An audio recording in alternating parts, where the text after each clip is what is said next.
Redesigning an organization, a step-by-step guide.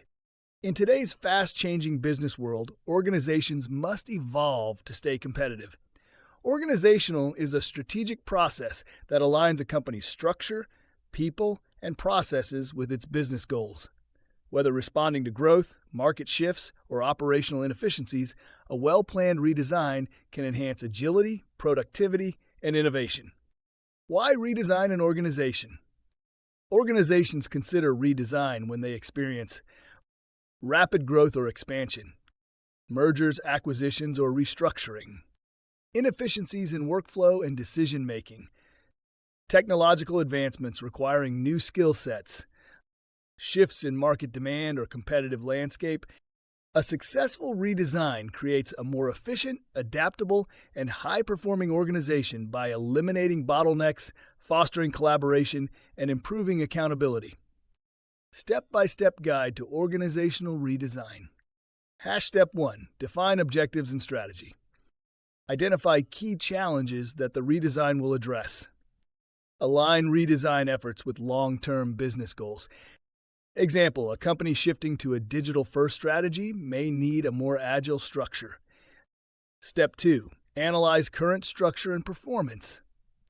Conduct an organizational health assessment to understand pain points. Gather input from employees, leadership, and stakeholders. Review performance metrics to identify inefficiencies. Step 3. Design the new organizational model. Choose the right structure. Hierarchical, flat, matrix, team-based, etc. Define roles, responsibilities, and decision-making processes. Example, a fast-growing startup may transition from a flat structure to a functional model.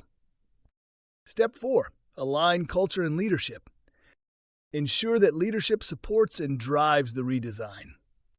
Reinforce cultural values that align with the new structure.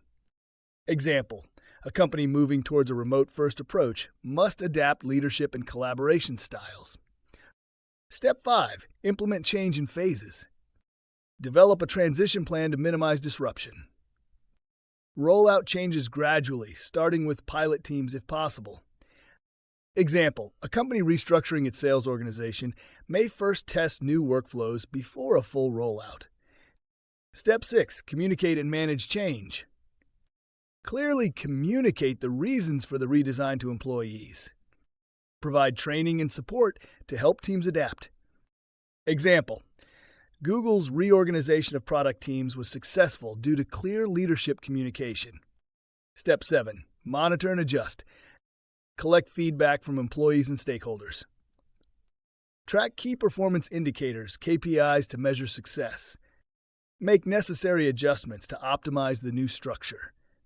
Case studies, successful organizational redesigns. Adapting to market changes. Transition from DVD rentals to a digital streaming model. Restructured teams for agility and innovation. Maintained a strong culture of accountability and high performance. Microsoft shifting to a growth mindset. Flattened hierarchy to encourage collaboration. Moved from a competitive internal culture to a learning-based model. Emphasize leadership transformation and digital innovation. Airbnb, navigating crisis through restructuring. Reorganized after the 2020 travel downturn. Focused on core business strengths while reducing complexity. Streamlined decision-making processes to stay resilient. Final thoughts. Organizational redesign is not just about restructuring teams. It's about realigning strategy, culture, and leadership to drive sustainable success. Companies that continuously assess and refine their structure can remain agile, innovative, and competitive in an ever-changing business landscape. In the next lesson, we will explore how to manage change effectively during an organizational transformation.